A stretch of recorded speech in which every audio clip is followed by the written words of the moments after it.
Je voudrais revenir aujourd'hui sur le printemps arabe en prenant la problématique de la façon suivante. D'abord, de qui parle-t-on exactement? Et ensuite, quelles sont les constantes? Qu'y a-t-il donc en commun entre tous ces États de la région pour que les révoltes soient à ce point simultanées? De quoi parle-t-on au juste lorsque l'on parle du monde arabe? Première réponse politique, celle des États qui se définissent eux-mêmes comme arabes. Vous voyez sur la carte l'empreinte actuelle de la Ligue des États arabes. Cette organisation régionale rassemble 22 membres, parmi lesquels les territoires palestiniens et les Comores. Elle a été créée en 1945 par 7 États, Égypte, Irak, Liban, Arabie saoudite, Syrie, Jordanie, Yémen du Nord. Le but, c'était d'affirmer l'unité des peuples arabes économiquement et politiquement. Or, cette unité politique a été sapée à plusieurs reprises par l'opposition entre États socialistes qui étaient proches de l'URSS, comme la Libye ou la Syrie par exemple, et les États proches des États-Unis, comme l'Arabie saoudite ou les Émirats. Sapé aussi par l'exclusion de l'Égypte pendant 10 ans après sa reconnaissance de l'État d'Israël lors des accords de Camp David en 1979. Ou bien encore lors de la guerre du Golfe, 1990-91, lorsque l'un des pays membres, l'Irak, a envahi un autre pays membre, le Koweït. Donc si cette union politique est artificielle, qu'est-ce qui pourrait traduire l'unité du monde arabe? Est-ce qu'il y aurait une unité géographique?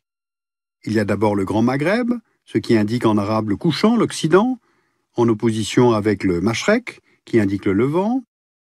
Un autre ensemble géographique est celui de la péninsule arabique, ce qui forme un espace étiré d'est en ouest, sur plus de 8000 km.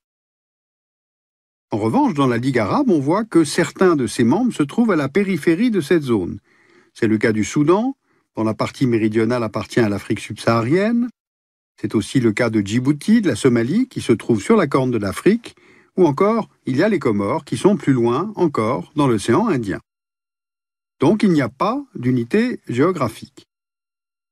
Alors regardons maintenant du côté de la langue, puisqu'on considère habituellement que l'identité arabe est définie par le fait de parler l'arabe. Vous voyez là les États dont l'arabe est la langue officielle ou l'une des langues officielles. Alors avec ce critère-là, il faut ajouter aussi le Tchad, l'Érythrée et Israël. De plus, au sein des États arabes vivent des peuples qui ne se définissent pas comme tels. C'est le cas des Berbères au Maghreb ou des Kurdes en Irak ou en Syrie. Il ne faut pas oublier que l'arabe parlé à Rabat n'est pas le même que celui du Caire, à son tour différent de celui parlé à Aden.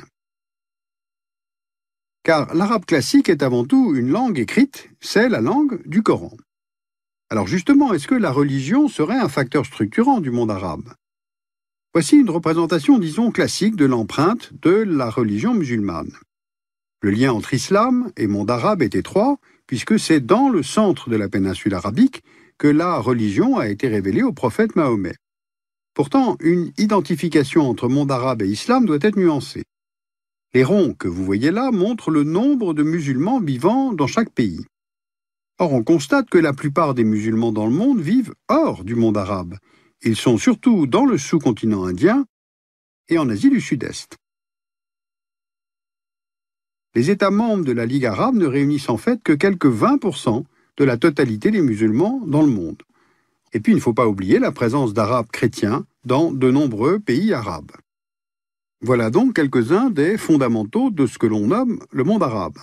Donc finalement, ce qu'il y aurait en commun pour expliquer la simultanéité des révoltes arabes de 2011, ne serait-ce pas tout simplement les régimes politiques eux-mêmes, qui tous refusent la démocratie, qui tous ont des chefs d'État qui refusent de passer la main. Le mouvement se déclenche en Tunisie, c'est la révolution du jasmin comme on l'appelle, et cela conduit au départ du président Ben Ali. D'autres pays sont concernés successivement, mais à des degrés très divers. Le mot de révolution n'est donc pas adapté à toutes les situations. En Égypte, c'est suite à 2 semaines de manifestations que Moubarak quitte le pouvoir. Mais ailleurs, des insurrections écrasées par les autorités se transforment en guerre civile, comme en Libye, où l'OTAN intervient pour soutenir les rebelles, ou encore en Syrie ou au Yémen, où là, les chefs d'État préfèrent faire tirer sur la foule plutôt que de quitter le pouvoir. Quant aux autres États de la péninsule arabique, ils sont plus souvent le lieu d'appel aux réformes que de contestation. Et puis, il y a la situation en Irak et dans les territoires palestiniens qui est tout à fait particulière pour des raisons que l'on connaît. Alors comment un tel mouvement a pu être à peu près simultané alors que les régimes politiques en place ne sont pas tous identiques?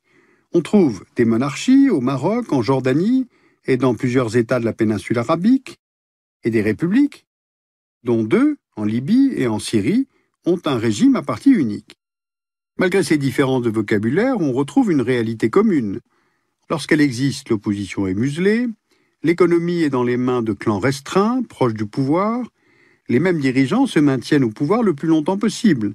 Kadhafi arrive au pouvoir en 69 en Libye, la famille Assad en 70 en Syrie, Saleh au Yémen en 78, Moubarak en 81 et Ben Ali en 87. Et pour rester au pouvoir, tous s'appuient sur des organes de sécurité omniprésents et sur l'absence de respect des droits et des libertés individuelles. Répression et société fermée sont depuis longtemps un facteur de révolte, mais les systèmes de surveillance et de sécurité font qu'on ne bouge pas, tout simplement parce qu'on a peur. Un autre facteur est celui de la corruption.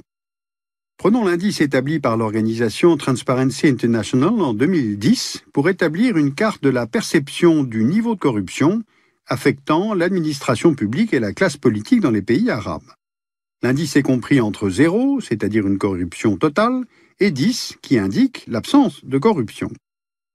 Les pays perçus comme les moins corrompus de la région sont le Qatar et les Émirats arabes unis. À titre de comparaison, ils se retrouvent dans le même groupe de pays que la France ou l'Allemagne. Viennent ensuite Bahreïn, l'Oman, Arabie saoudite, Jordanie, Tunisie. Et enfin, le Maroc, l'Algérie, la Libye, l'Égypte, la Syrie, le Koweït et le Yémen. Dans ce cadre politique globalement fermé et corrompu, s'ajoute maintenant le facteur de la démographie. Les situations démographiques de ces régions sont disparates, mais tous ces pays sont jeunes. Les moins de 15 ans y représentent plus du quart de la population totale. Et ces proportions sont encore plus importantes si l'on ajoute les jeunes entre 15 et 25 ans. En Tunisie, 42,5% de la population a moins de 25 ans, 51% en Égypte, 57% en Syrie, jusqu'à 66% pour le Yémen. Cette carte montre maintenant le taux d'alphabétisation des jeunes âgés de plus de 15 ans et de moins de 25 ans. Ce taux est de 79% pour le Maroc, entre 80 et 98% pour le Yémen, l'Égypte, l'Algérie, la Syrie, la Tunisie, l'Oman, l'Arabie saoudite et le Qatar. Et il atteint près de 100% pour la Jordanie, le Koweït, la Libye et Bahreïn. Donc on a un très bon niveau de scolarisation et d'alphabétisation dans l'ensemble. Ces jeunes inscrits en grand nombre dans l'éducation supérieure sont diplômés, et pourtant, ils sont au chômage, car le marché du travail est très fermé. Pour les pays de la région, le taux de chômage moyen des 15-25 ans est de 23%. Ce taux est de 25% en Égypte. On n'a pas de données précises pour la Libye, un pays riche pour sa rente pétrolière, mais on estime que le taux serait de près de 30%. En Tunisie, 31% des jeunes sont sans emploi. Donc pour résumer, immobilité politique, corruption, jeunesse éduquée, chômage, sentiment d'impuissance, sentiment d'être méprisé, plusieurs facteurs expliquent donc ces révoltes. Les facteurs sont presque partout les mêmes, et les outils des révoltes aussi. Alors de quels outils s'agit-il? Le premier a été la télévision, et notamment Al Jazeera. La chaîne de télévision qatari, diffusée dans l'ensemble des pays arabes, a été le relais de l'ensemble des manifestations qu'elle a couvert en continu. Elle a contribué à rapprocher symboliquement les manifestants, en leur donnant aussi la parole, grâce à l'interaction avec Internet et les réseaux sociaux et participatifs. Internet a été un outil central, un outil de diffusion, une caisse de résonance, mais pas un facteur déclencheur. Vous voyez sur cette carte la part de la population ayant accès à Internet en 2010 par rapport à la population totale. À quelques exceptions près, Bahreïn, Émirats arabes unis, Qatar, on constate que les proportions sont faibles au regard de la population du pays, mais il faut les mettre en relation avec cette jeunesse nombreuse, éduquée et demandeuse de liberté. Les pouvoirs politiques sont parfaitement conscients de cette montée en puissance et ont pris des mesures. En mars 2011, l'ONG Reporters sans frontières répertoriait plusieurs de ces gouvernements dans son classement des ennemis d'Internet. car dans les contextes sociopolitiques que je viens de décrire brièvement, où les médias traditionnels sont contrôlés et censurés, les réseaux deviennent des outils de communication, d'information, de transmission, qui aident les uns et les autres à comprendre qu'on n'est pas seul à être en colère, et que l'on n'est pas isolé. C'est sans doute cela qui aide à dépasser la peur, et là, la peur a changé de camp. Les révolutions politiques ou institutionnelles ne se font pas en un jour, et c'est bien pour cela que ce printemps arabe, qui est une variable, m'a donné l'envie de réfléchir à ce qui peut être constant. En résumé, c'est une jeunesse très nombreuse, bien formée, assez bien diplômée, face au chômage de longue durée, vivant dans une société où les droits de l'individu ne sont pas respectés, avec le sentiment d'être méprisé par les élites politiques ou économiques, et d'ailleurs ce sont souvent les mêmes, et ce depuis longtemps.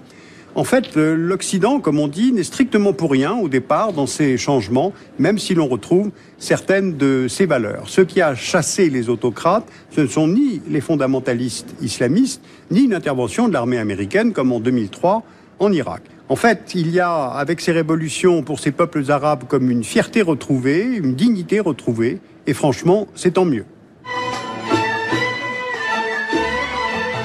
Vous pouvez lire le livre de Mathieu Guidère, Le choc des révolutions arabes, chez Autrement, un livre très intéressant parce qu'il décrit la spécificité de chacune de ces sociétés. Et puis, bien sûr, beaucoup d'autres références de livres sur le site du dessous des cartes.